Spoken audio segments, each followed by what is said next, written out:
All right, you are now live. All right, thank you. Thank you. So call the meeting to order. And we begin with our land acknowledgement. The Halifax Regional Municipality is located in Mi'kma'ki, the ancestral and traditional lands of the Mi'kmaq people. The municipality acknowledges the peace and friendship treaties signed in this territory and recognizes that we are all treaty people. So we will just go through our roll call and just ask the members who are present, when I call your name, just to acknowledge you're here. So myself, Tony Bluen, the chair, David Foster. Hello, Chair, I'm here. Hello. Rebecca Parker. Here. Mimi, we had regrets from Mimi O'Handley. Stu Campagnas. Okay, we didn't hear you, Stu. Okay, there we go. That's good. Martin Willison. Present. Okay. Shalom Mandeville. Okay. Susan Belford. Yep. Okay. Ahmad Almala. Ahmad is not here. He hasn't joined yet. Okay. Sio Godet. Here. And Lindsay Bedard. I'm here. All right, thank you. And so HRM support staff, we have Emma is here, yes. Elizabeth Montgomery, yes. And Yes. Elizabeth McDonald is our clerk's office support. Yep. So our first item is approval of our minutes. Last meeting was May 11th, and those draft minutes have been circulated. Did anyone have any errors or omissions that they noted in the draft?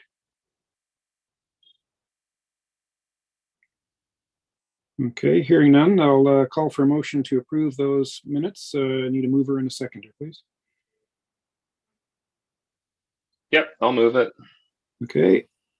David will- and I will second. Martin, thank you. So move that the minutes of May 11th be approved as circulated. Calling for the question. Those in favor, say aye or raise your hand. Aye. Any opposed? Seeing none, so declare those minutes are approved. Number 3, approval of the order of business. Any additions and deletions? Check clerk if there are any additions or deletions. There are no additions or deletions from the clerk's office. Okay. So call for a motion to approve the order of business. Need a mover and a seconder.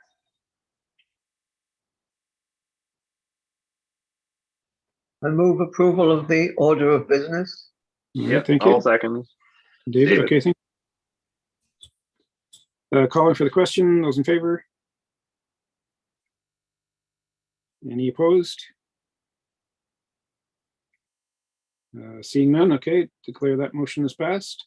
So we have our order of business. Item 4, business arising out of the minutes. We have none. We do have one item of deferred business that will come a little bit later on there. Calling for a declaration of conflict of interest. Do any of the members perceive that they have a conflict with any of our agenda items? No, all right, good. So to item number 6, deferred business. We do have one item here that was the item that Martin had raised last meeting about watershed mapping. And I believe we are going to get some information from staff in this regard.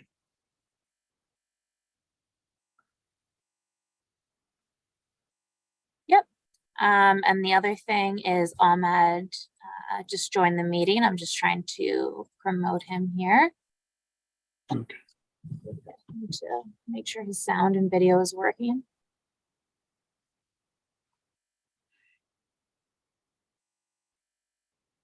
Good evening. Hi, Ahmed. Are you able to turn your video on as well? Just to show that it's working?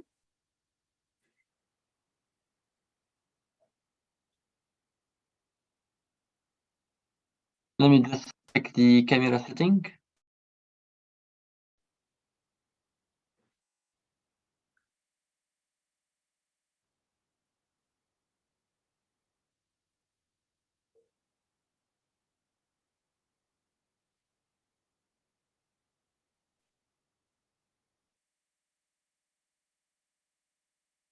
I don't think your camera is working. We can't see you. Yes, I was working with the settings. I think now it should.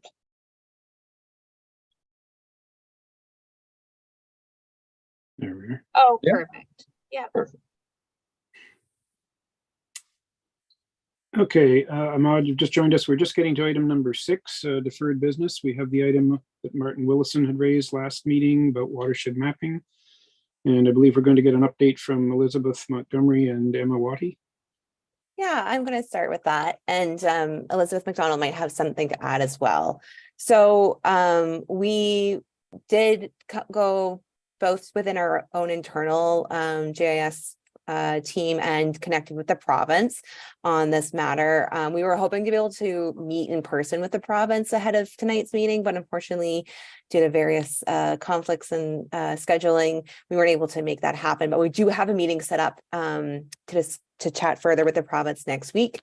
But that being said, we did confirm with our colleagues both internally and at the province that this request of watershed mapping scale would default to the province. So it does come under provincial jurisdiction.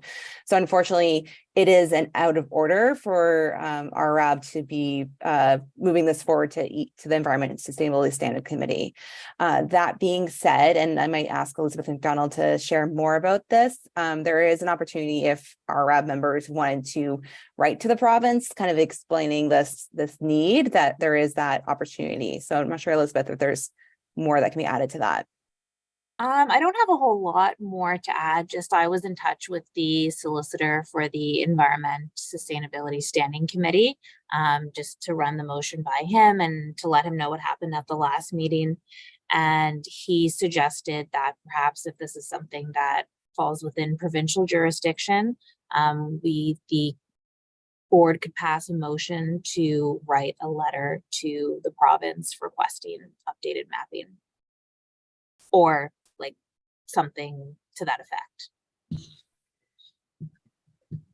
But I also know that I don't know if also the board would like to maybe wait and see what comes of you and Elizabeth's meeting with the province. I don't know what the board thinks about that. And I can add too, just to say that like our meeting with the province, we are like going to bring this forward and have there be a request to like make their mapping more accessible. And I just want to check my notes, make sure I covered everything we said we would.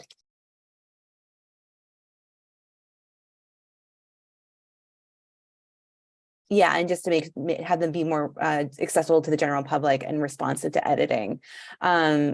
And we do use updated mapping, including GIS in the province's watershed layers when we are making planning decisions. I know that kind of came up during conversation of discussion of this motion in the last meeting. So just to say that we do use the most up-to-date layers that the province does have internally.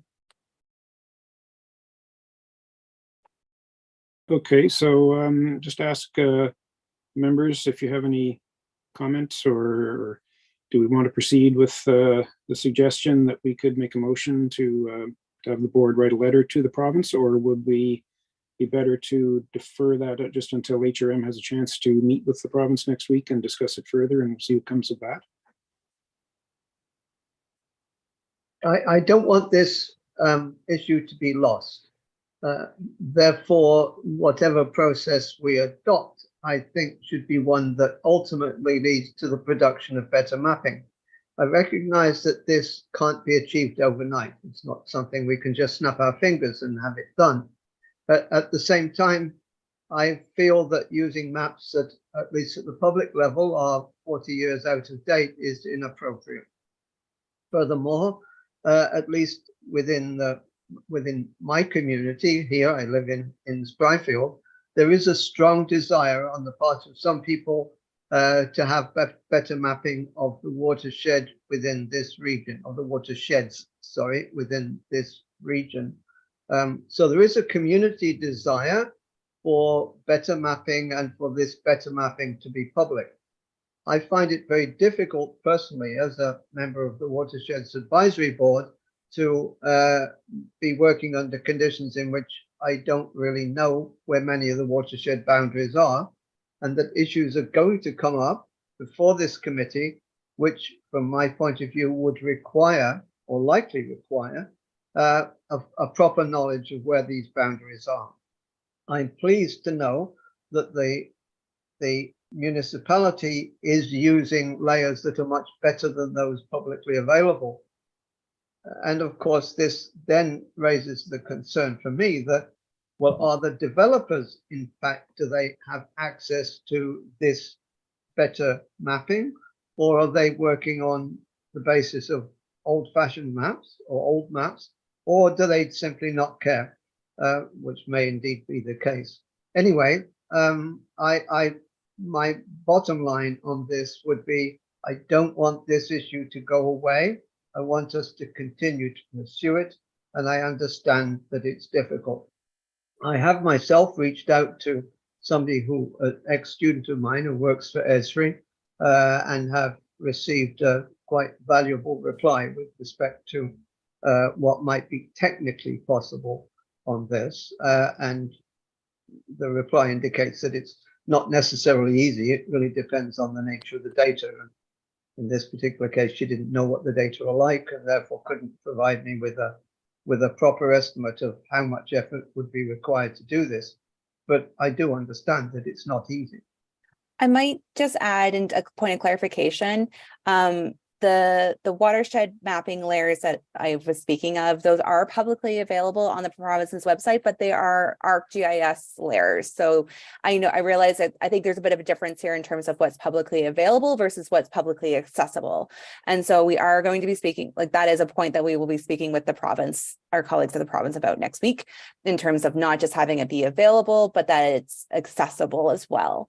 So I think that that's a bit of a distinction to make. Thank you, Emma, for the clarification. That's very useful.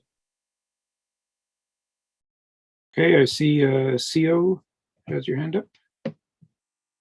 Yeah, I was not at the previous meeting, so I guess I'm at a bit of a disadvantage here. I'm not sure what the distinction is between available and accessible.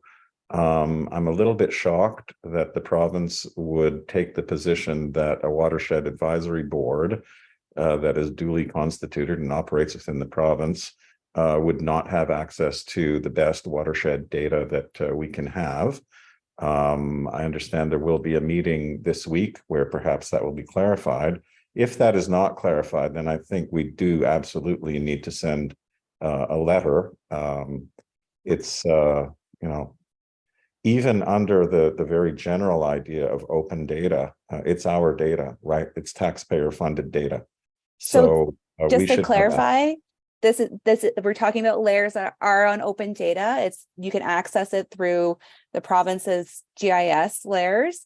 What Martin's point was at the last meeting was that not everybody has GIS on their computer. I don't even have GIS on my computer. And so if you don't know how to use ArcGIS, if you aren't an ArcGIS user, that's the difference between, like, you might have access to those layers technically, but they may not be accessible to the everyday person. So that's kind of the distinction we're making here.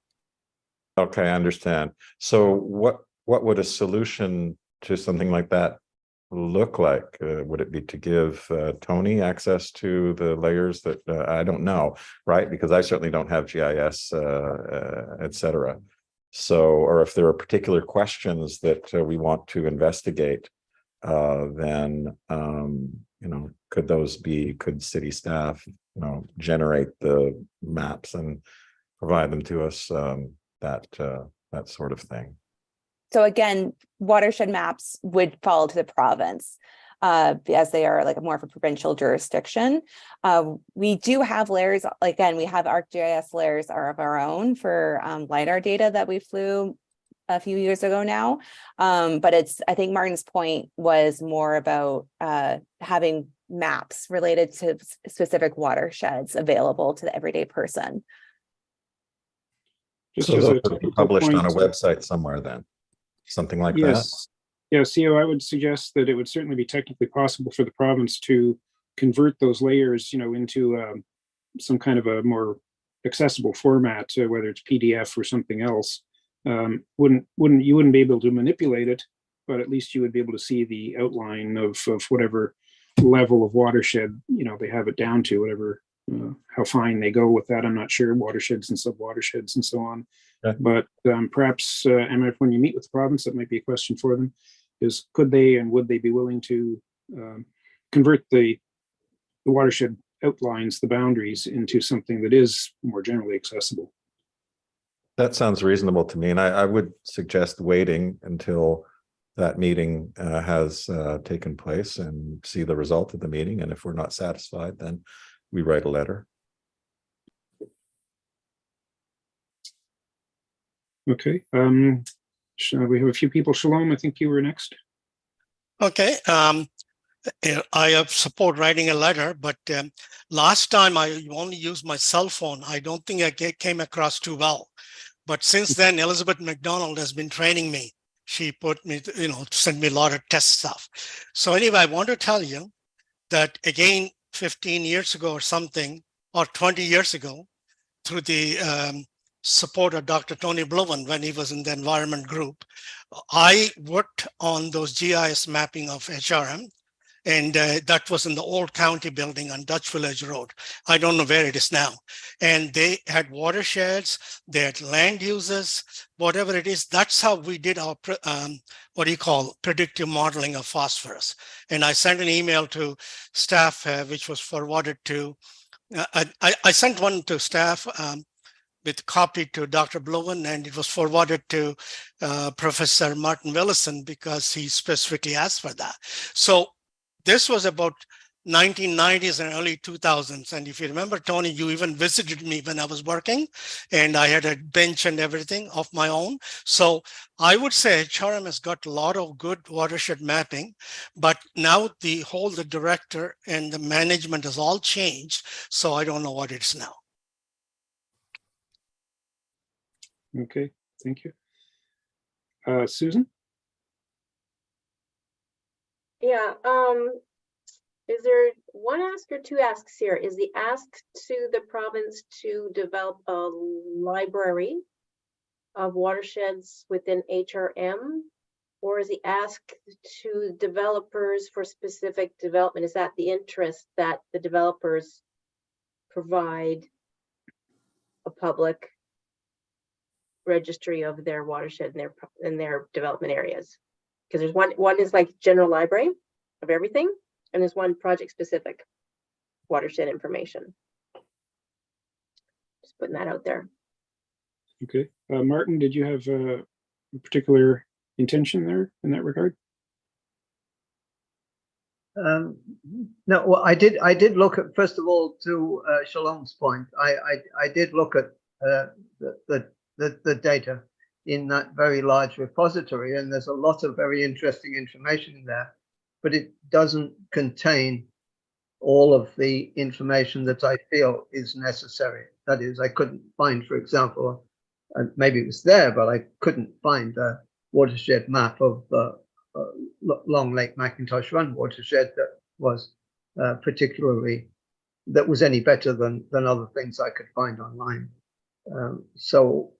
But on Sue's point, I didn't fully understand the point that you made. I think it's, with respect to developers, it's a kind of a non-issue. I definitely don't think this should be left in any way to commercial enterprises under current circumstances, because, well, I guess it's just a matter of trust.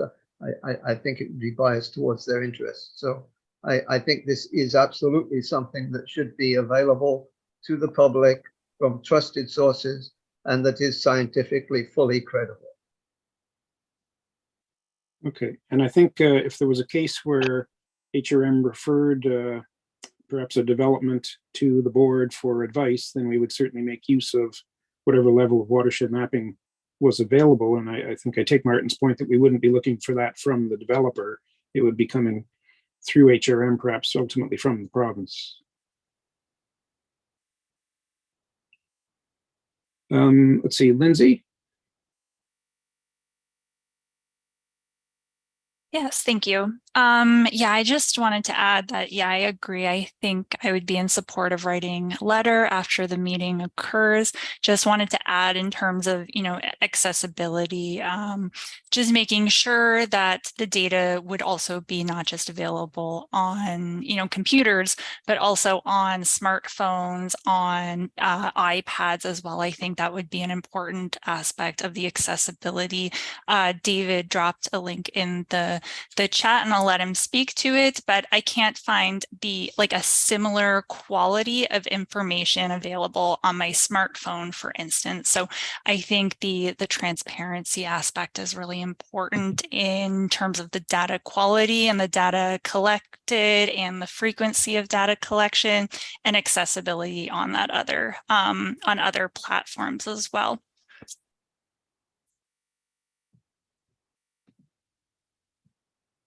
Okay, thank you. And David.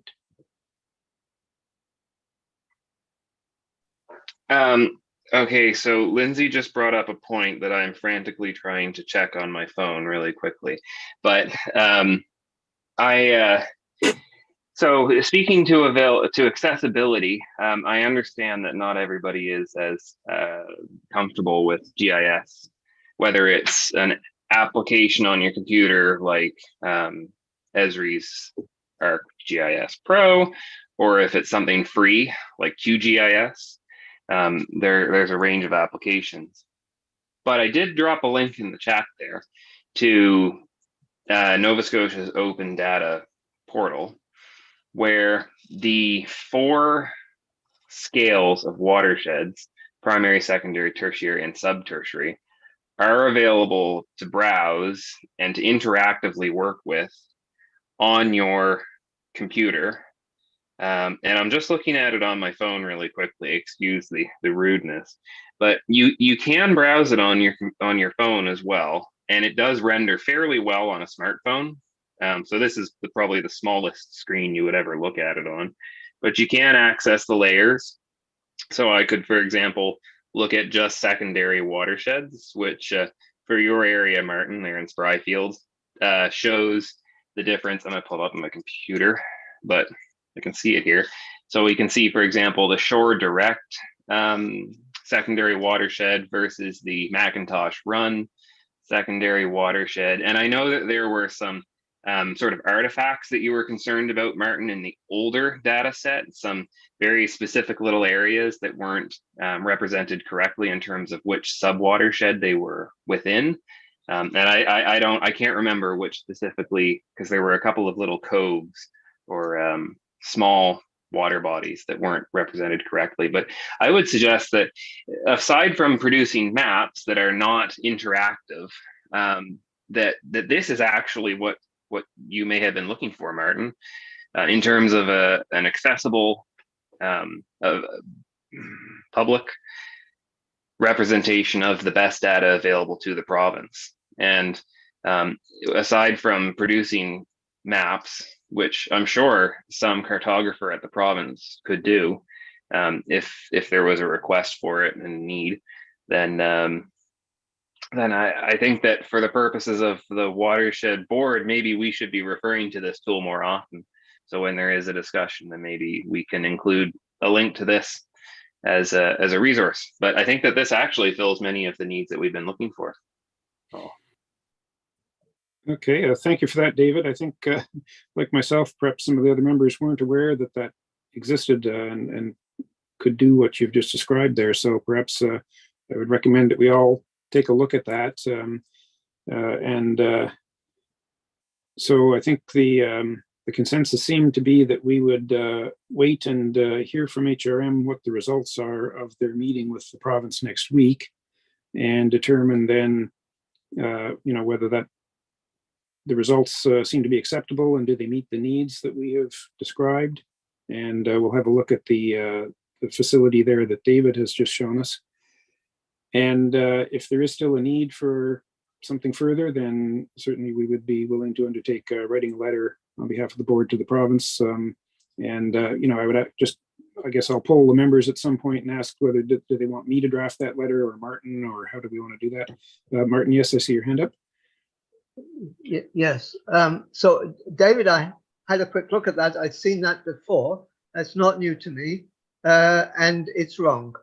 So in terms, it's certainly it's nowhere near adequate for the needs of my Spryfield community. Just as an example, I recognize that I'd need to spend quite a bit of time digging through it to see to actually comment on just how far off it is. But I had seen that, and I want something better. Okay, thank you, Martin, for the clarification there. Yes, so obviously there's still maybe more for the province to do to update that. David? Right. So if the data on here are incorrect, then it's not a question of making the best available data accessible, because it seems that the best available data are accessible. It's that the data aren't good enough. And that comes back to a point that I made at the last meeting, which is that making the data good enough is a massive undertaking, and it can't be accomplished at the municipal level. This is a task for the province. And so the ask is not then for the province to make accessible data. It's to task somebody with a year's work of reprocessing LiDAR data for the entire province and sending out technicians to ground truth this work. And so this is a massive undertaking that we're asking the province. It's not about like switching on availability to the public or not. And so I you know, the data from what I take from what Emma is saying and others, the data are refined on a project basis. When there is a project, they're going to go in and check it. I would hope, and maybe something that HRM can convey to the province, is that when those projects happen, hopefully that ground truthing and work makes it back to this repository to sort of correct it. But aside from that project by project basis, I don't think it's not realistic to ask the province to make a perfect watershed map of the entire municipality. It's a question of how good is good enough. So. Okay, understood. I guess being realistic, perhaps, our ask of the province could just be to update it and correct any errors that are apparent or that we could advise them of, or that are, that they are otherwise aware of. And perhaps it's just a process of continual improvement. Okay, sorry, I have lost track of, I see hands up. I think Elizabeth, you had your hand up during the discussion there. Yeah, I just wanted to note that is on our list of discussion topics for the province. I think Emma said this already, but I just wanted to reiterate that one of the points of discussion that we will have with the province is maybe having a better channel for, in hyper-specific areas like the one so well, Martin, there would be a better place for residents to make note of those inconsistencies so they could be improved, because that might be the best way forward. So we'll bring that up for sure. Okay, thank you. Again, I'm not sure of the order here, CO. Thank you, Tony. So is the conclusion then, because there was a question about whether developers might have better information than we do or others who are concerned. That seems to not be the case. If I'm understanding correctly, we both have poor data. Is that correct? Is that an accurate assessment? I think I perhaps defer that to HRM to answer. I don't know that a developer would have any better data unless they undertook the effort it would be required to do that themselves. But I would say that, like, when our planners work with developers, they are using the public key, like the provincial and data sets, as well as our LiDAR data sets. Okay, thanks. Susan? Yeah, just circling back to that, the bigger questions on who are we asking and what are we asking of is, I mean, it's HRM's for the development requirement is that the developer do better and provide a more accurate mapping. I mean, they have to do land development. They're doing terraforming of their property, so they're changing not so much watersheds, but changing the land. So they do have mapping, and they submit that to HRM. The planning becomes public for, communities to have a look at. I mean, Martin, I think you're wanting to take, for example, in your area, the Macintosh run, that data and the community work with it to do their own phosphorus loading models, perhaps. I mean, I don't know if HRM requires that as part of the developers. I have done it for some developments. But maybe that's another ask, a different kind of ask that to HRM, that the developers have to improve what's existing.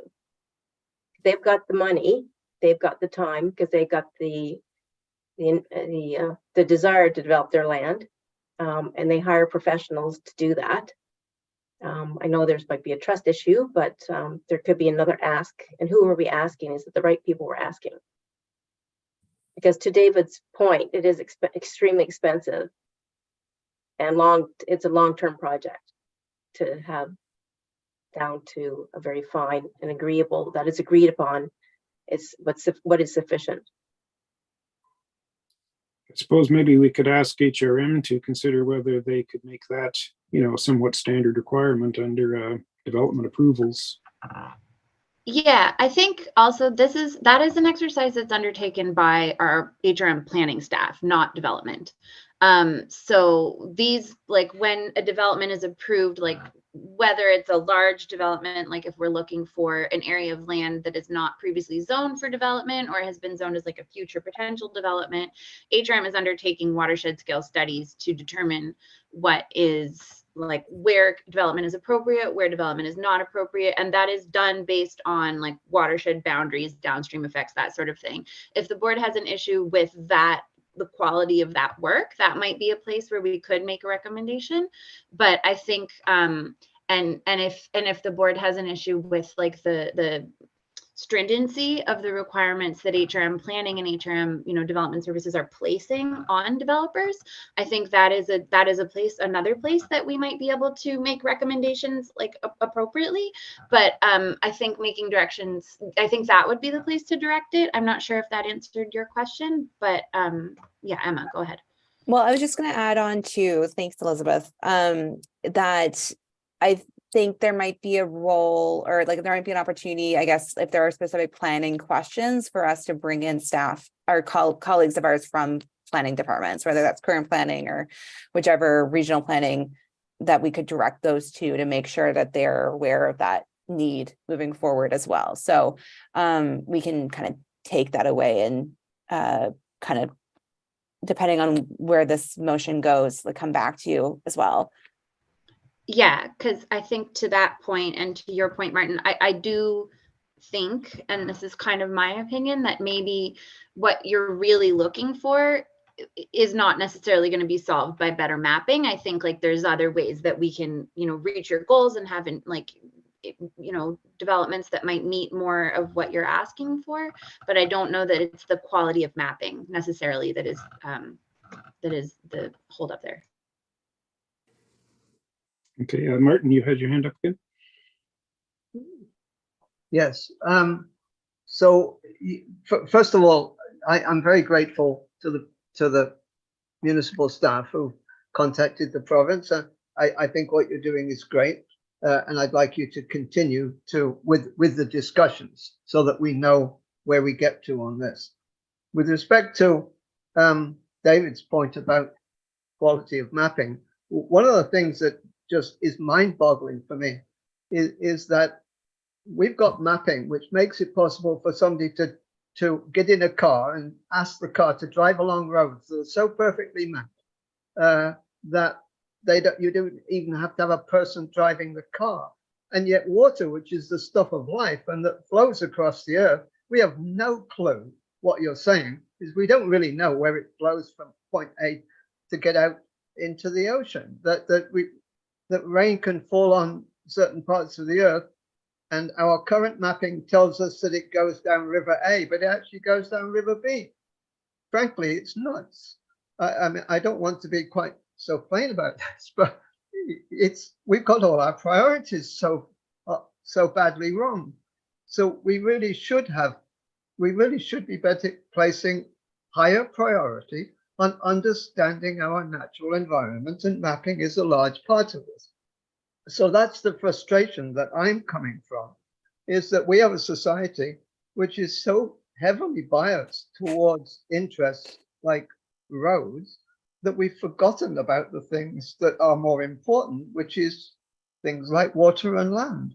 And I think it's an expression of a frustration that Shalom probably understands from many, many years ago, working on this kind of thing, that we allow mud to flow into rivers because we have an insufficient understanding of these things, and we've placed our priorities in the wrong place. So that's where I'm coming from. And if you understand some frustration in my voice, then it's very real. I'm a little shocked, frankly, that we're in a situation in which we don't have adequate mapping of the watersheds, and yet we have a watershed advisory board. Okay. Thank you. Thank you, Martin. Okay. And Becky, you have your hand up. Yeah, I'm sorry if this has come up in past meetings, but this is my first meeting, so I'm a little late to this discussion. But I'm just wondering if in your planned discussions, Emma and Elizabeth, with the province, if wetland mapping is also going to come up, just where that's also inaccurate due to lack of ground truthing. We've asked for that several times in my own organization, and of course there isn't the capacity to do that anytime in the near future. And so it's occurred to me when I'm in conversations like this that it's the decision-making processes that I'm really uncertain about internally, like how those pieces of information are being used, because it seemed to me like the information wasn't good enough. But it just occurred to me that there's more information out there that the city is using and that I haven't seen. And yeah, so I'm just wondering about that. Yeah, I could speak to that. And Elizabeth, feel free to jump on this. But our colleague who is a wetland specialist or environment specialist will also be joining us at that meeting. And we do have a wetland working group where we have HRM staff working alongside provincial wetland specialists just to open up those conversations, and mapping has come up in those working meetings a fair bit. And there is an opportunity right now. Our next working group meeting will likely be after the next release of the regional plan, so that is evolving. That's what I'll say to that. I don't know, Elizabeth, if you have anything to add to that. Okay, I hope I had answered your question, Becky. Sorry. I've added it to the list of stuff that's come up tonight too for us to talk about with them. Okay, good. And Shalom. Just want to mention very quickly for the benefit of Professor Martin Willison, that he mentioned the Macintosh Run several times. Many years ago, he was at the public hearing. I know that, and I was there. I was number one speaker, and he was number two years ago. There is a very large engineering firm by the name of SNC Lavalin, and they did do a very detailed watershed mapping for Macintosh Run. That's all I can say. And by the way, they submitted that to the HRM. So once they submit, I think it's public knowledge. So all the staff now, I don't mean anything implied, they're all younger and they may not know what happened before. But Mr. Chairman, you were around, you might remember that. Remember that big development, Falling Brook or Rising Brook subdivision? I forgot the name of that development. Okay, sorry, Shalom, I don't recall that specific development, but I guess we could certainly ask, HM staff if you do discover that mapping, that might be of interest, particularly to Martin, perhaps in groups in his area. So maybe if that could be made available, it would be good. Don't forget the name SNC Lavalin. Okay. Yes. Okay. Thanks. All right. Thank you for the discussion. So I think, if I understand, I think where we've arrived at is we're going to wait and see what the results of HRM's meeting with the province is next week. And so perhaps I could ask HRM staff to report that back to us, maybe, prior to our next meeting is not for a while, but perhaps if HRM staff could just circulate some notes from that meeting and, what was discussed and what was concluded. And then we can ask membership based on that, how do they want to proceed then? If we want the board to draft a letter, I guess I would be willing to undertake to draft that and circulate it back to the committee or to the board members, and arrive at a consensus about a letter if we are going to send that to the province. Is that adequate? So we will keep this, I guess, as still be a matter of deferred business until we arrive at a decision about the letter, and maybe once we write that letter, if we do, then see what the response may be to that. Does that sound good? Okay, good. So moving on to our next agenda item is correspondence. Just check, I understand we don't have correspondence. There is no correspondence. Okay, and petitions, any petitions? We have not received any petitions. All right, and any requests to make a presentation? None. Okay. And item 8, we have no information items brought forward at this time. So under item 9, we have 2 presentations of items from staff. 9.1.1 is the watershed management framework. So I'll ask Elizabeth Montgomery to give us an update on that initiative. Yeah, great. So I think it was before Christmas. Sorry. Are you going to share your slides? Yeah, okay. I'm just going to promote you to co-host. Okay, great. Yeah, so this is kind of pursuant to, I think I had indicated to the board at a discussion before the holidays that we were going to start looking into coming up with a management framework for how we handle planning in relation to watershed units and manage our freshwater resources and our aquatic habitats a little bit more holistically. So we've done some work on that. This is all pursuant to a staff report that we'll be submitting to ESSC probably at the end of the year. But I've done quite a bit of stakeholder consultation, and I just wanted to present what we've done since the last time I talked to you about this, and then let you know where we're going. And also I'll get to this in the presentation, but I'd love your feedback on things that you'd like us to be talking about, or thinking about as we go forward with this. And this won't be the last time I present this work to you before we take it to the staff report. But so I'll just go through the presentation, and then I have a couple just open-ended questions for things that I'd love your feedback on, or things that you'd like us to be thinking about or following up as I have these stakeholder discussions. So it's a pretty short presentation.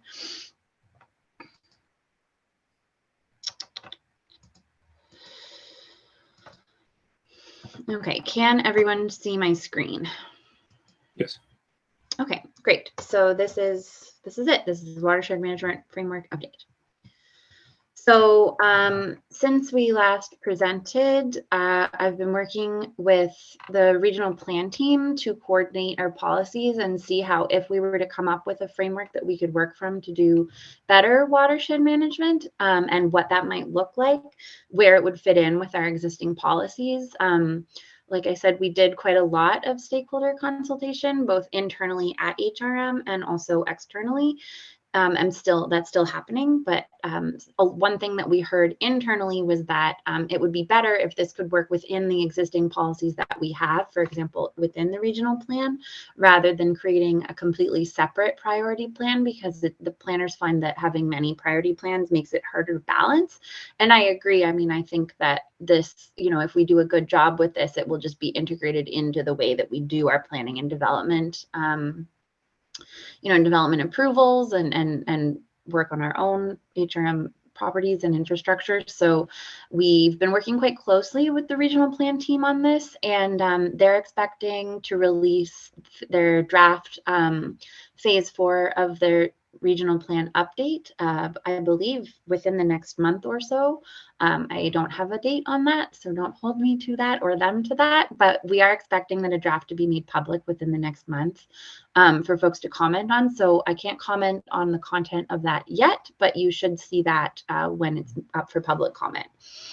We also held a workshop on World Water Day with stakeholders in the municipality to talk about what I heard like on the stakeholder consultation, and again, like next steps where we're planning on going with this in the short term. And there was also quite a large group discussion on, you know, priorities that each person who was invited was bringing to this discussion.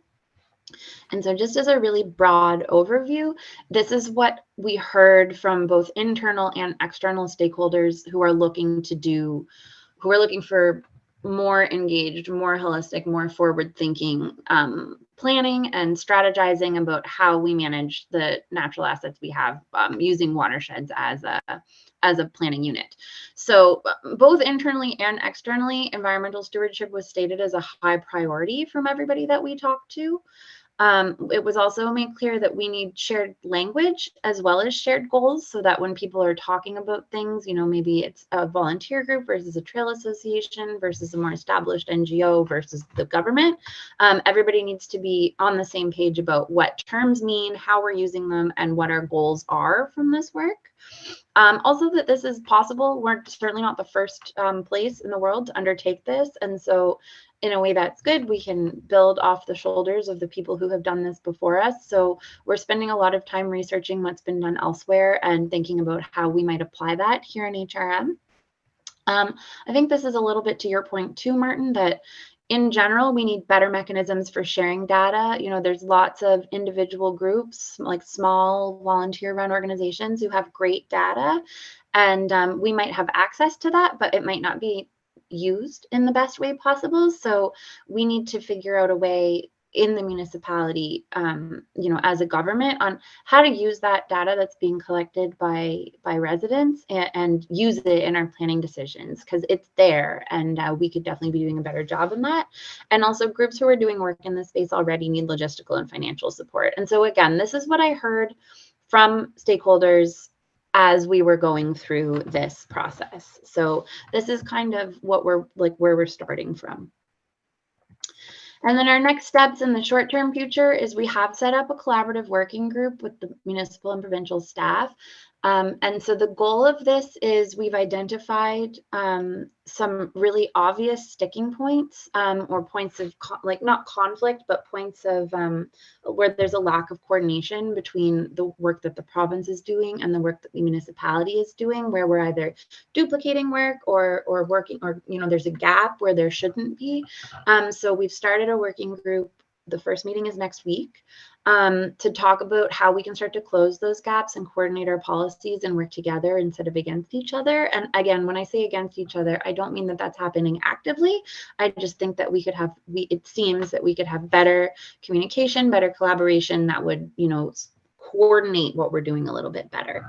I'm also continuing with internal stakeholder consultations. I couldn't possibly talk to everyone who has an impact, whose like employment activities have an impact on watersheds in 2 months this winter. So I'm still doing that. We're trying to talk to every business unit really whose work has an impact on land use and on, you know, aquatic habitat, and, you know, hydrology and flow patterns in the municipality. So we are making our way through that, and people seem engaged, so that's positive. And our big lift is to begin mapping the framework, what it's going to look like, what we're going to be recommending that council do, and coordinating it with other priority plans and with the work that we've heard from everybody that I've been talking to. So that's it for the presentation. And just before I take questions or comments, I just want to say that like what we're really looking for is if there's anything, like when we take this first initial working group meeting, if there's specific issues that you'd like us to address that you see needing to be better coordinated with the province, because the point of the working group is to work like for the municipality and the province to work together. So if there's things that you think that you would like us to raise, I'm taking notes and we'll add those to the discussion list of how we can work together, where you see gaps, and how we can better collaborate and hopefully more effectively manage the way we are, you know, allowing development to go forward. Shalom. Did somebody mention my name? Yeah, Miss Montgomery. Yeah. I did. It was me. You know, you and I went into a lot of discussions in this line back in February for a whole hour. Remember, it was supposed to be half an hour and I extended that. No, we're good. So I would like, since Manager Wadi is there now, it'll be very nice if you write not long reports like theses. Nobody will read them, but if you can write just 2-3 page info documents and deposit them, you still have the old name for your department, but it should be changed to environment climate change. It'll be nice if it's there. Okay, that's on number the one. Pardon me? Like on our website, you mean? Yeah, in your department, because people will know to go there. Right. And number two, I know for a fact, because I've watched you make the presentation to the city council last year about the Paper Mill Lake watershed, Kearney Lake. You're going to do a lot of things about floating wetlands. That's something of interest to me because I used to promote them, believe it or not, back in the 80s and 90s, being an old timer. So how does one know the results of it? That will be a project that when it moves forward, there will be information about it publicly for sure. We are in the process of, we had an RFP go out. We're working with a company to get it going. But yeah, that project is still kind of in the planning phase, but there'll be public consultation because we're trying to make it a public education piece. So to that point, you'll know about it when it moves a little bit. I know the floating wetlands, the main thing is phosphorus. So I'll appreciate that if you compare what value you have, not with the, the HR data of 2006 to 2011. That's not that old in terms of limnology. I have the original pre-cultural data, which will be 300 years ago. It's on our website. I sent you the link and everything. That's not the only thing. There's also what's called the diatom inference values, which was done by Queen's University of paleolimnologists. They're world renowned, by the way, especially John Small. It's also on my website. I put it all together as a volunteer, so it's all there for you. And I don't know if you know that I'm coming to your department. When was it? Next Wednesday, at the request of Chris Kennedy, I'm going to show all these things to him. He's very interested. It'll be nice if you and Miss Wadi is there, Manager Wadi is there. Yeah, we'll see what we can do. Chris, I mean, our desks are right by Chris, so if we're there, we'll meet with you. Thank you. Okay, Martin. Yes, I have something I want to raise, and this might not be the right place to do it, but I couldn't see where else to do it. I was contacted recently by a friend who said that the peepers had disappeared from a small wetland near his house. They've gone because the wetland was developed, that it was turned into housing lots. I wonder whether there's a feedback mechanism that exists in HRM to let you know that what's happened. I mean, obviously, I don't think this particular population of spring peepers were intended to be wiped out, but they were. And I wonder whether you know that kind of thing happens. So when something goes wrong, what's the mechanism by which that information can be fed into the process so that in the future we can do a better job and not progressively lose species of interest like spring peepers? Does my question make any sense? Yes, it does. Emma, and I'll take a try, and then Emma, if you have anything to add, feel free to jump in. I think right now the feedback mechanism would be contacting me or Emma or one of our environment colleagues or 311, and it would get knocked to us. I don't think there's a formal process, but I think that's something that we're not currently doing a great job of tracking, and like note taken we could be. Emma, do you have anything to add? No, I don't have anything to add to that. I mean, unless also, sorry, I do have one thing to add. You could also contact the province too when like you see changes in environmental standards that shouldn't or unforeseen, whether that's decline in or compliance related or related to changes from developers doing things or homeowners doing things they shouldn't be doing.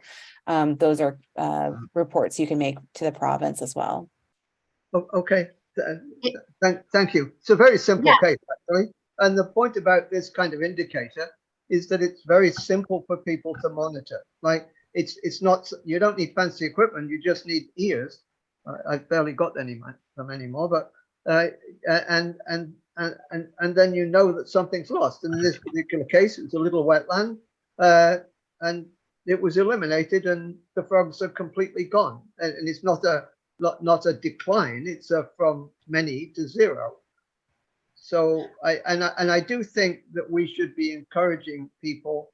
We should have a mechanism of some kind that encourages people to report on indicator species that are very clearly, very, very easy to monitor, and have a reporting mechanism so that in the future we can plan to avoid that kind of loss. That's all. And I think it probably fits in with what you're talking about here. That is environmental stewardship, and using watershed modeling towards that goal. So I feel it fits in with this. I agree, and I think it fits in as well with like my point about we could be doing a better job using community data. So I think Martin, you might have my email, but you can, if you have some details that you want to send, like please feel free. Super, and if thank you you. don't have it, Elizabeth McDonald can put us in touch. I'll send it to you. I'll try anyway. Great. Good, thank you. Okay, thank you, Martin. Shalom, you had your hand up. Yeah, again? I want to just add something mainly for the staff and for other people too. Are you aware that the province does have an excellent stormwater management policy? And I was involved in that. I'm very proud to say that. And also Dr. Tony Blowen, I hate to bring his name all the time, but he was involved too, because I have a copy of his submission. So are you staffs seeing if they're implementing that? Because I know for a fact that development, the Clayton, I shouldn't mention the name, the development at Penhorn Lake did not follow that, because that policy clearly states thou shalt not dump stormwater, like urban stormwater into lakes. But they're doing that now, and they'll do that later too. Okay, good point. So we'll ask staff, I guess, to consider that. Yeah, I think this was discussed a little bit at the last meeting about what happened at Penhorn. We are in a funny in-between position on stormwater. I'm not the best person to speak to this, but we do have staff who are stormwater engineers who work on this sort of thing and do the kind of compliance that is necessary before and after an event like what happened in Penhorn. But the province also has indicated that they're releasing improved stormwater discharge guidelines and sedimentation and erosion control guidelines for construction sites that we are hoping will better account for the effects of climate change and the changes in storm frequency and intensity, which I think is what we saw at that Penhorn release. And I don't want to reiterate too much because I know we talked about this quite a bit at the last meeting, but I mean, when those new guidelines come out, which they've indicated will be soon, right, Emma? We can talk about them at one of these meetings if that's something that you folks are interested in. But I think like if that discussion was going to be had, we'd be well suited to get one of our stormwater engineers here as well. I just want to add something. I'm not mentioning erosion sediment controls. I'm mentioning post-development, because there's all kinds of pollutants developed because of people users, the dog feces, bird feces, even phosphorus in the oils and gasoline. Remember we discussed all that, but we didn't discuss that last week or last month. And the province's stormwater policy is excellent. Not because I was involved in it as one of the consultants, unpaid consultants, by the way. But I don't see that, because I do have the engineering plans for Penhorn, and there's nothing there. I could be wrong, but I believe that that is Halifax Water, who kind of manages stormwater, and I don't want to say anything out of turn. Mm-hmm. but I believe the policy is to discharge into the nearest body of water. Yep. Anyway, thank you. Okay, thank you, Shalom, and Sio. Yes, sounds quite disturbing to have a policy that says discharge into the nearest body of water. I don't want to be super held to those words. I'm not 100% sure on that, to be honest, but that is my understanding. It's also my understanding from the professor at Dow, who was previously last year on the board, who maintained that that is policy and that should actually change because it seems, well, this water course is near me. Okay, I'll just dump the stormwater into there. There's another consideration on stormwater that I keep raising again and again, is the need to separate stormwater and sewage water pipes, have separate lines. Because if you don't, then whenever there's a storm event, all of the sewage will often go into that receiving water. So that is something that other cities have had to spend billions of dollars to fix retroactively. I mentioned the city of Ottawa, which is where I used to live. I don't know if they ever solved the problem, but I remember being part of the discussions when they were trying to figure out what to do. So obviously, we're in a position here where we are at the beginning of the development process in many of these small areas. And if we don't do that right, we're either going to ruin our water systems and have more beach closures and everything that we're talking about later in this meeting. If we don't separate sewage and stormwater, we are just destroying parts of our environment. So I can speak to that, at least for Halifax Water's policies. I don't know about other water utilities, but they're the ones in HRM. They don't put in new combined sewers at all, and they're in the process of separating all combined sewers in the municipality. It's my understanding that the only places where there's still combined sewers, I mean, obviously cross connections happen, and they also have a team who are looking to identify those cross connections and remediate them, but it's my understanding that the only places where there's still combined sewers in HRM are a small pocket in Dartmouth and a small pocket on the peninsula. As far as I understand it, they have separated all the other sewers, and they are not installing new combined sewers. Definitely not. Very, very happy to hear that. Doesn't dispense with the other problem of like nearest water course seems to be, just a scattergun, a shotgun policy that has to have major room for error. Yeah, and I will certainly, that's on our list of things to talk about the province with, but I will emphasize that it's something that this board is concerned about as well. While I still have the floor, I think Martin's comment previously raises the whole issue of endangered species. And I don't think, and because when you alter watersheds and you build neighborhoods where there was streams or whatever, you're destroying habitat. So I don't think that's a dimension that we've considered really at any level of detail or at all since I've been a member of the board. Okay, thank you. And just to interject, I can confirm Elizabeth's comments about combined sewers. As a former employee of Halifax Water, I do have some background with this. They're actually not permitted under the Canada Building Code any longer. It's not possible to build a combined sewer. And so for some time now, every new development area has had separated sewers. And as Elizabeth said, there are some smaller areas in the old parts of Dartmouth and Halifax Peninsula that some of them are still combined. They are being gradually separated. That is an expensive undertaking. But I can say that the current sewage treatment plants are designed and able to accommodate those combined flows. So except in a very extreme rain event, the sewage, even though it's combined, is still treated. And then, as I say, in any new development area, they will be separated sewers. Now, as CEO says, that still leaves the problem of where does the stormwater go, but at least it won't have any sewage in it. Where does it go and how is it treated? If so, to what level before it's discharged to a water body? Lindsay.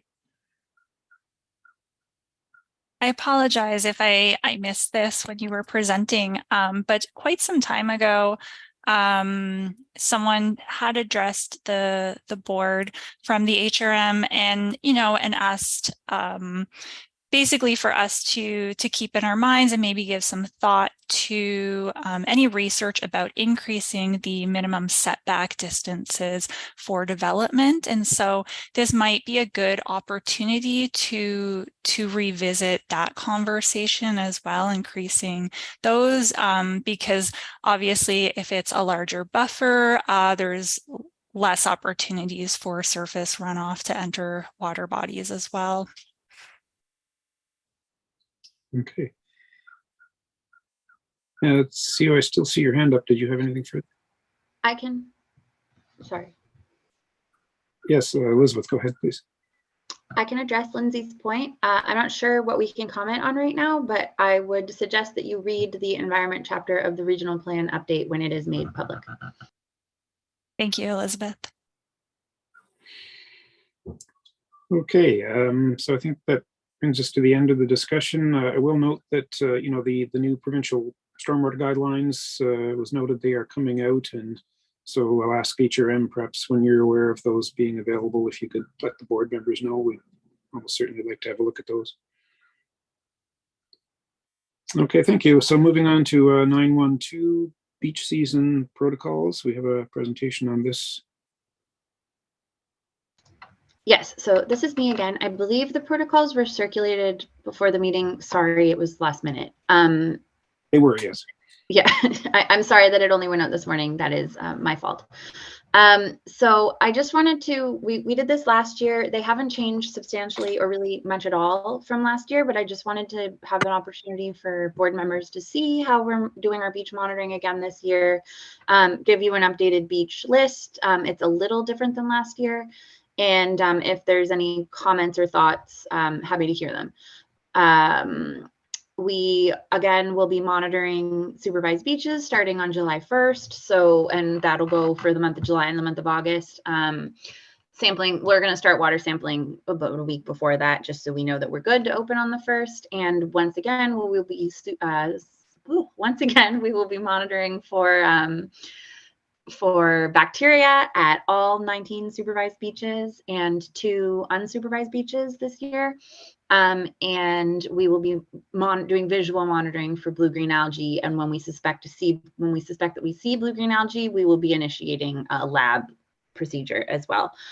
So all beaches except one unsupervised and one supervised beach are monitored for E. coli because they're freshwater beaches. And then we also have brackish beaches at Taylor Head and at Kynap Beach on Porter's Lake. So they're monitored for enterococci. The thresholds are the same as they were last year. So we take 5 samples across the beach and we take the average, the geomean of those samples. The geomean threshold for E. coli is 200, an average of 200 or cost 5. Or no single sample above 400 CFU. And for enterococci at the brackish beaches, it's a geomean of 35 CFU enterococci and no single sample above 70. So that's our closure threshold. The resampling procedure is also the same. We resample immediately as soon as we get an exceedance. We close the beach immediately as well as soon as we get an exceedance. And for bacteria, the beach is basically kept closed until we get a water sample indicating that conditions are fine. And we don't have any beaches that would be at risk of a combined sewer overflow anymore. So, we don't have any beaches on the harbor anymore either. So we do keep in touch with Halifax Water. If they have an incident that's near one of our beaches, they have the list, they get in touch with us. We have a good working relationship, but we're not really at a high risk of that anymore, or at least this year. And then our blue-green algae monitoring protocol is more or less the same as it was last year. So we're training the lifeguard staff because they're there every day. They may not be experts in water quality, but they're experts in water conditions at the beach that they work at. So we find that they are usually the best suited to noticing changes in water conditions.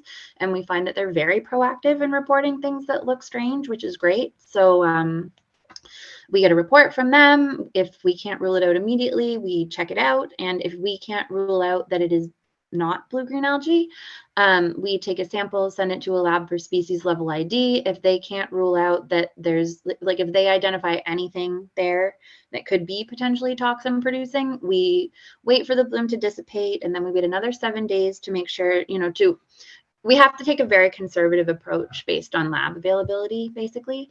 But we wait 7 more days after there's been no visual bloom. And then we take a sample for toxins. It has to go to a lab in Mississauga. And so that once they've analyzed, we get the toxin sample or the toxin results back. And if it's below the drinking water or the recreational water threshold, which is 20 micrograms per liter, then we can reopen the beach. And we have field test strip kits that we use to confirm the conditions haven't changed at the beach before we reopen from the time we took the sample and sent it to the lab, because there is a couple-day turnover time there. So I think the main difference from the procedures last year is, aside from 2 of the beaches, is we've decided to include the dog park beach on Lake Micmac in Shubby Park. It's not getting bacteria monitoring, but it is going to be subject to the same blue-green algae monitoring procedure. And we had a bloom there last year and did follow that procedure when we had the bloom. So we've just made that official this year. So nothing will actually change from last year. It's just been kind of codified. And we're training the park staff in Shubby Park to do that monitoring, because it's the same thing. They're there every day. They know what the conditions look like. We also have found them incredibly proactive in working with us. So, and we just find that ECC doesn't have an operations department, so it's not really feasible for us to do this visual monitoring ourselves. So we find that the solution really works. I think the only other main difference is, once again, we will be sampling. We won't be supervising at Taylor Head, but we will be taking water samples for bacteria weekly. And this year we will also not be supervising at Paper Mill Beach on Paper Mill Lake. Saunders Beach on Paper Mill Lake will still be supervised, but Paper Mill Beach will not. But we will also still be doing water quality sampling there weekly. And I believe that is the meat of the protocols. Emma, did you have anything to add? I think that was everything. No. Okay, great. I can take questions. Okay, I think we have a couple. I believe Shalom had your hand up first. Thank you. I had a document that you're working with Center for Water Resource Studies using very interesting discs, which they use the same thing for COVID-19, and they're putting into lakes, and allegedly they'll tell you about cyanobacteria or blue-greens, if you want to call it. Do you know what lakes are? I'm very interested, and I couldn't find the information on it on their website. Yeah, I can't. Yeah, I don't know that they've updated their website that recently, but I can definitely talk about that. So that's still a pilot project. They are refining their methods right now. So we are getting that information, but we're not using it in our decision making yet. But I can talk about that. So it's a passive sampling device that goes in the lake, like Shalom said, and it just sits there, and there's a tea bag like medium several tea bag like mediums on the inside of the sampler. And so they're designed so water just flows through. It collects algal DNA and cyanotoxins. And then once a week, they collect the sample medium, they replace it and put it back in the lake, and they take a grab sample at the same time, and they're comparing what they're seeing on the grab sampler to what they're seeing in the grab sample to what they're seeing on the passive sampler. And so this is the second year we're doing this. They've been out for 2 weeks now, or 10 days now. They deployed, I believe, the 25th, if that was a Tuesday of May. And gosh, I guess that's 2 weeks now. And so we got the data last year, and we did find that except for at Penhorn Beach, and we suspect that was more due to the location of the sampler than anything else, every time we had a confirmed algal bloom at a beach, they caught it on their passive sampler, and they tended to catch it early. They don't have a good, and I don't know where they're at. Maybe we can see if they would want to come make a presentation at the end of this season about the project, because it is interesting, and we're hoping to be able to use the data in the future. But they're finding there's not necessarily a good way currently to link like the concentration at any given time of algae, of cyanotoxins in the lake, and of what the samplers picked up. But it's a very good indicator that they are present and that we should be looking for them. And so this project is they're working with Halifax Water. We're able to piggyback on that project, and they're also working with the city of Moncton and their water reservoirs. And so the beaches it's in mostly beaches, but another couple places. So it's at Birch Cove Beach, Carney Lake Beach, at Kennard Pond at the beach there. It's also in Graham's Grove on Lake Banook, and they put another sampler in near the Banook Canoe Club this year. There's one at the beach on Lake Charles in Shibby Park. There's also 2 in the Shibby Canal this year. And there's one on Penhorn, and there's one in Chocolate Lake.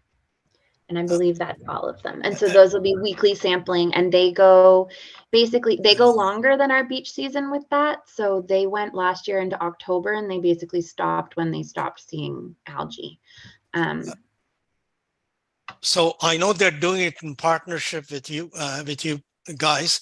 Will you be writing a report, or will it be part of a student thesis? Because I can look it up at Dell. I have still friends. A doctoral thesis. Yeah. Can I request something of the Mr. Chairman? If you can request, I don't know the process, because as you know, I used to be a member of advisory boards going back to the 80s. We worked different than this one works. We were more like 4 hours to 6 hours in those days. Anyway, is there any way to request Professor Rob Jameson from CWRS to make a presentation to us? I'm very interested in that. It goes in my field of specialty. So it's Graham Gagnon's grad students that are doing Graham the work. Gagnon, yeah, okay, all right. But we can talk to them. I don't know the process either. I think they have to request to the clerk's office for presentation, but we can encourage them to do that. And I just want to make this, just where this is a publicly available, I just want to say that just because that cyanobacteria are naturally occurring, they are present in small numbers. So just because they are showing up on the passive samplers, it's only really a concern for HRM when they are in the large numbers that we see a visual bloom at. So just seeing them show up in the passive samplers, that's a good indicator, but it's nothing to be alarmed of in that early stage. Yes. Good point, Emma. And also, I will say that from the data last year, we never saw cyanotoxins in a concentration that would close a beach. That does not mean that they weren't there in that concentration, but that was the data that was seen last year. And just to add that to your staff, our team, Soil and Water Conservation Society of Metro Halifax, we are getting to be more active now again. We were sleeping for 10 years there. We carried out extensive phytoplankton analysis using different handbooks, and several people from Dalhousie Biology also participated with us. And I gave those reports to Cameron Dikoff. For people who don't know him, he was the predecessor of Manager Wadi, and you must have them because they're in PDF. It'll be nice if you update that. It's not just cyanobacteria, it's all kinds of plankton, because as lakes get more eutrophic, and I say they're getting, you'll see more, like density and things like that. Anyway, that's just a point, that's all.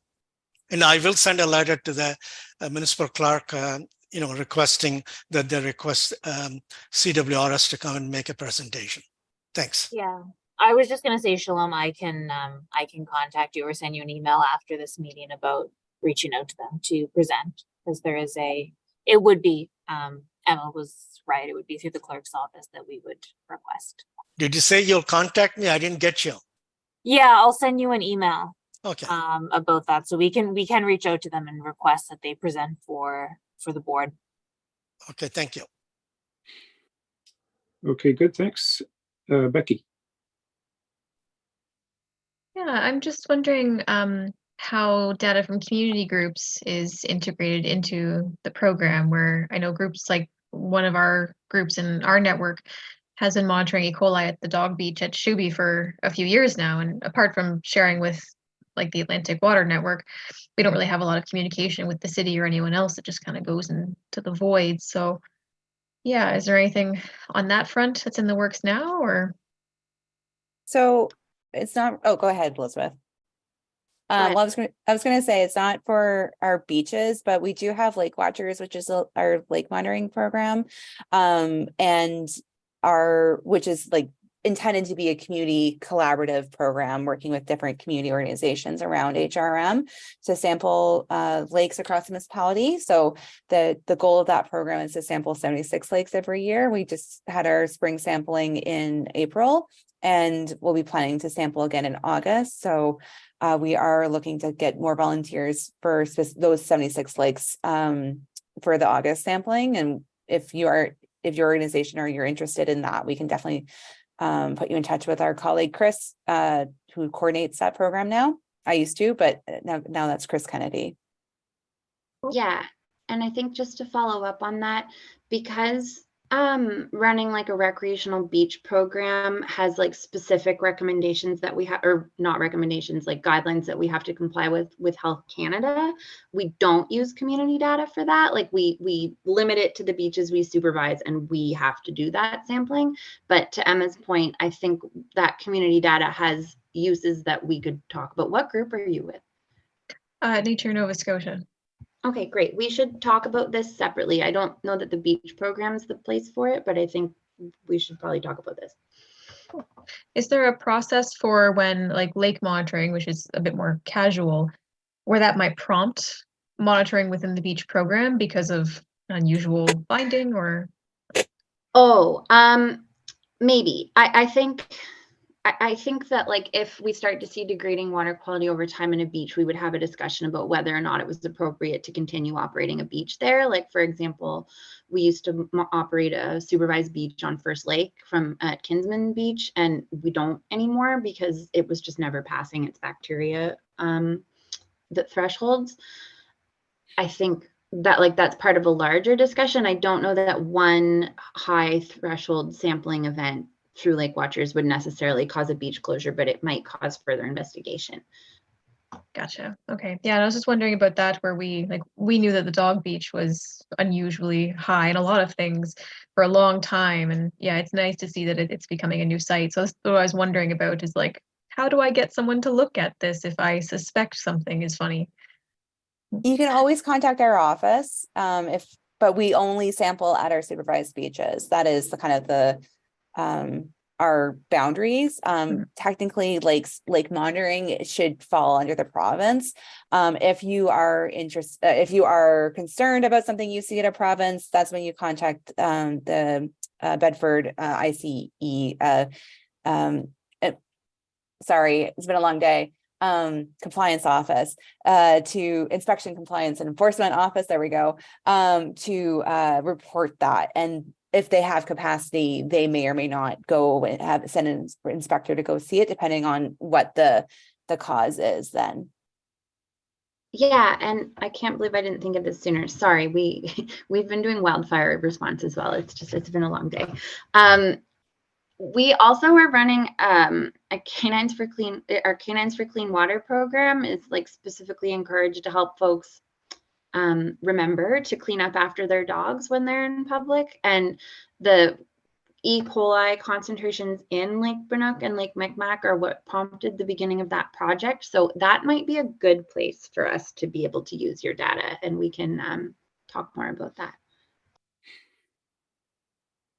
Sounds good. Okay. Thank you. Seal.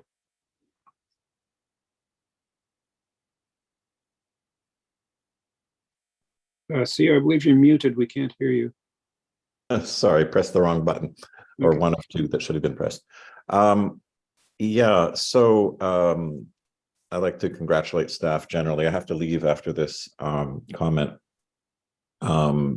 Just doing an excellent job of contextualizing and providing information to us today, as always.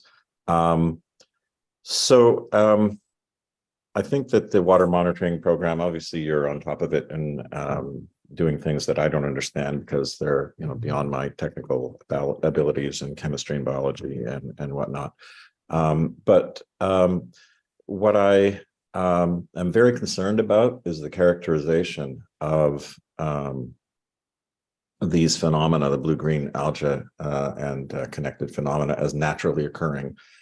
That I find very disturbing because, as we know, and Shalom referred to it, our lakes are becoming more eutrophic over time. That is a result of over-fertilization that has definite causes. We know those causes. I think everybody at this table probably knows what those causes are. To refer to it as being naturally occurring in this document, which I saw there, really glosses over, I think inappropriately glosses over the fact that we are changing water courses, we're adding nutrients to them, the problems are getting worse. We need to at least give a nod to, even if it's outside the scope of the water monitoring program, give a nod to the fact that this is happening and maybe refer to which parts of the government, provincial or civic city levels are dealing with it and how are they preventing future, because these beach closures of course affect citizens in a negative way. They can't go swimming, right? They affect the entire ecosystem because of the increasing eutrophication. Yeah, I think that needs to be acknowledged in this document. We need to be given hints at least of what directions we're going into and how to prevent it in the future, how to try to reverse the eutrophication that's happened so far. definitely. I agree with you on many of those points you made, CO. What we mean by naturally occurring is that even in a healthy lake, they exist in a small number. So so we don't want people to think that these are like a new invasive species. It's the issue is when they overpopulate. A colleague of mine from the Lake Winnipeg Foundation, who you may know, they deal with a lot of eutrophication of Lake Winnipeg and much larger blooms than what we see out here. Their analogy is that nutrients from runoff and fertilization is candy for the blue-green algae. So, they're just going into overdrive. So if you imagine a 6-year-old the day after Halloween, after all that candy, that's kind of the activity that's happening in our lakes or happening. So we are not quite at the Halloween level. I might say we're at like maybe Easter. I'm not sure. I'm not sure but just to say that they're present, or maybe let's say it's a child who goes to their grandmother's and has like a few too many peppermints kind of thing. But that's kind of the level we're at out east, which we're very, very fortunate, but we want to make sure people are so far. And we totally are on board with you to say we want to make sure things don't go across that to the next tipping point. And so that's why we have Lake Watchers and our other monitoring programs to really kind of try to get on top of it. And it goes back to the point Elizabeth was making earlier about our watershed framework that we're trying to create here as well. So it is all interconnected. So we can take that into consideration for both messaging on our website, but the fact that they're naturally occurring is just to make sure people are aware that these aren't new, so that's the point we're trying to make there. Right. But I think unfortunately it communicates that they're not a problem, or that they're not an issue that is getting worse. They're not something that needs to be managed in sort of a proactive way so that they don't get worse. It's sort of, these are naturally occurring, so we close beaches, and we close beaches under these circumstances. I think that's misleading, frankly, and it glosses over some very, very important issues. So I think the wording should change to acknowledge the fact that we are, you know, in this situation. Yeah, and I might add, this isn't like, not that it's a secret document, but this isn't really like a public facing document. Like completely agree with your point, Theo. I wonder if, have you been on the blue-green algae portion of our website? I wonder if maybe you took a look at that. We did try to make it a little bit clearer there, like what causes this. Okay. Because that's the public facing, and that is a message that we personally are trying to spread when we're talking about this. But also, point taken, like I think you're right, we didn't see these before and now we do, so Right. something is changing. Yeah. Well, so the last time that I did, and it was years ago, admittedly, that I looked, you know, all I saw was naturally occurring, and I thought, like, wow, that's just, you know, that borders on deliberate misrepresentation. I don't want to, you know, arouse suspicions, but it seems like at least, you know, a very soft sell of a difficult problem. And, you know, we are limited as a government as to what we can say. Oh, of course. But we are updating that website at least annually before the beach season starts now. So like, we'll take your point there. Good, thank you. And as I said, I have to go now. I have 2 other engagements this evening. But again, kudos to everyone involved. I thought the meeting was great. I thought the staff answers were very high quality and well delivered, and the questions as well. So thank you, and see you at the next meeting. Can I request Mr. Goddard to wait for a few seconds? I'm going to give some good information. Okay.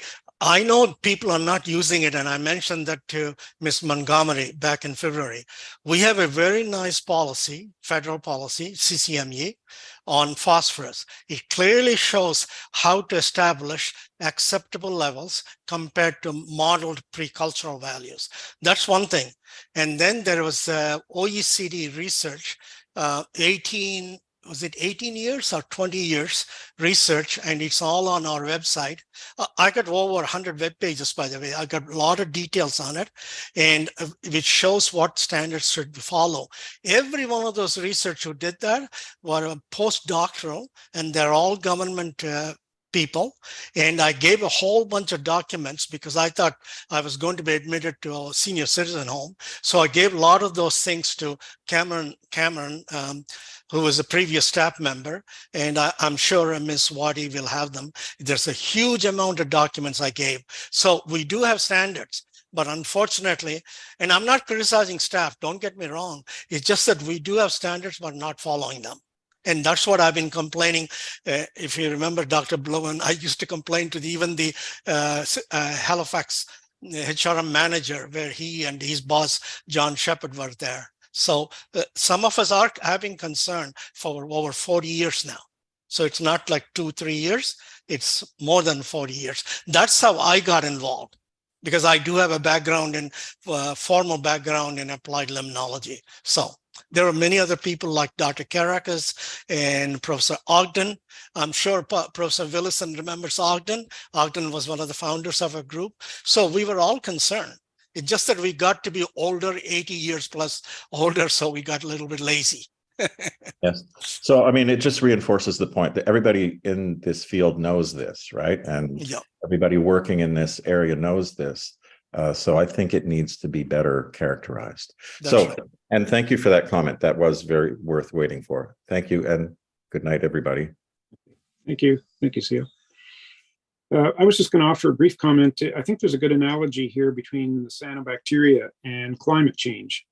Storms are naturally occurring, but with the release of greenhouse gases, it warms the climate. Analogy to phosphorus being released into a lake that promotes algal blooms in the same way that greenhouse gases promote, more numerous and more serious storms. So, yes, they are naturally occurring. However, as several people have mentioned, there's a human influence here that is causing more serious situations. Thank you. So I think we had Martin with your hand up there. I have a slightly different point to make based on experience with blue-green algal blooms. This is specifically with respect to Long Lake, which I happen to be able to monitor on a more than once a week. And there was a blue-green algal bloom was reported last year. I think it was the first time that it had been reported, but certainly not the first time that it had been present. And the response was that because this is in a provincial park, the province placed signs, but didn't put them where the blue-green algae were, but where the parking lots were. And by consequence, the bloom was actually quite limited. But by consequence, people were concerned in places where they didn't need to be concerned. And nobody actually checked to see what it was. So that as a member of the public reported the presence of blue-green algae, it was accepted as being likely true, which I think it was. And then there was a response. But the response seemed to me to be inappropriate and perhaps overdone, because I don't think anybody was actually at risk, but maybe I'm wrong.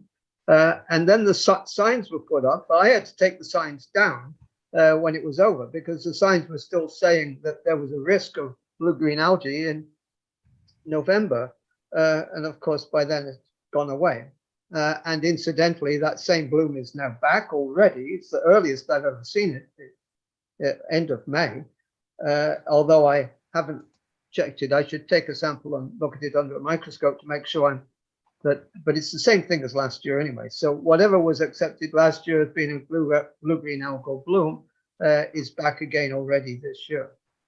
Anyway, the point I'd like to make is simply that I think we can probably do a better job with the response, not necessarily with, we can clearly do a better job with monitoring the situation, but also a better job with the response.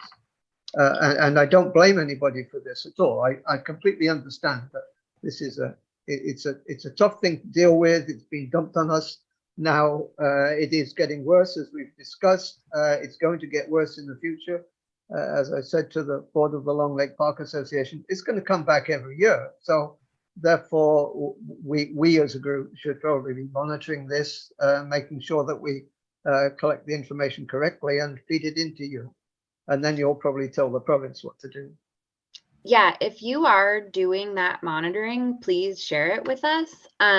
We now are only monitoring and testing at our supervised beaches. We are in constant communication with the province about their response to blue-green algae reports from the public, and we're encouraging them to improve the way that they are communicating how those blooms are being reported, the way that they're sharing those reports with the public, the way that making clear what their response is and what their response isn't. So also thank you for this feedback, because we can pass it on to the province for sure. We're in pretty consistent communication with them about blue-green algae. Emma, did you have anything you wanted to add? Yeah, just to say that the province is pretty open to feedback about about how they are communicating green algae concerns. They did have a pretty extensive overhaul last year, but they don't have the capacity to go out to all lakes. In HRM alone, there's over 1,000 lakes. So which I think I said that earlier as well, but so they don't have capacity for their staff. We're just inundated 2 years ago. And so last year they really came back with okay, we will report suspected blooms, but there's no confirmation of those blooms actually being blue-green algae blooms. They might be green algae, that might be brown algae, which are both, again, not to use CO's favorite comment, but the naturally occurring algal blooms. And it's really only when they're observed under a microscope that you can confirm whether they are cyanobacteria, and even then if they are toxin-producing cyanobacteria. So it's very difficult to confirm but the province really does, and as well as HRM, we take a risk-based approach, a response to this. So if we suspect there could be a blue-green algae bloom, HRM has the capacity to monitor at our own beaches. This province only has the capacity to report that suspected bloom onto the public. They don't have the capacity to confirm that, unfortunately. Okay, thank you. I should say that this particular spot is very close to a place where people actually swim. So that, you know, you've got your beaches which are identified and they're approved and so on, but you've also got places where people actually swim that aren't approved, but we're not going to tell people that they can't swim there unless they're at risk, at personal risk. So Yeah, and so we've been working with the province about like making sure it's this look before you swim type of messaging out there. So like and also what to do if you may have swam through a suspected blue-green algae bloom, like what to do in those responses as well. So we are working on all that messaging, which should go forward before our beach season opens later this month. thank you. Okay, thank you all for the discussion. I see Ceo's hand is still up, but I believe he has departed from us, so I think he may have just left his computer on. Okay, so I think we're good with this item. Next item is number 10, added items. I believe we have none for this meeting. So date of next meeting is on our approved schedule for August 10th. And I think there may be a bit of an update there from staff. So I just wanted to, I know at the last meeting, I mentioned the possibility of meeting in person. And I kind of polled everyone and I guess requested that they let me know what their preference would be. And overwhelmingly, the preference was to continue virtually. The preference for most people was either to continue virtually or in person. We had a few people that strongly preferred virtually. So it seems like the general consensus is to continue meeting virtually. Just wanted to let everyone know. Okay, thank you, Elizabeth. So I guess that will be the case. We'll continue virtually for now, foreseeable future. I know it was brought up to the potentially meeting once a year, like having one meeting a year in person, but I guess that would be another discussion for another time, just since the response I got was generally to continue virtually. Okay. So I think at this point we can certainly say our August meeting will certainly be virtual. Yes. Yeah. August will be virtual. Okay. And that concludes our business for this meeting. So I will call for a motion to adjourn. It only requires a mover, not a seconder. Motion to adjourn. Shalom. Okay. Anyone opposed? Seeing none. Okay, so I will declare the meeting as adjourned. Thank you very much to everyone. And thank you to the HRM staff. Thank you, Tony. Thank you, Thank you. Good night, all. Good night. Thank you very much. Good night, everybody.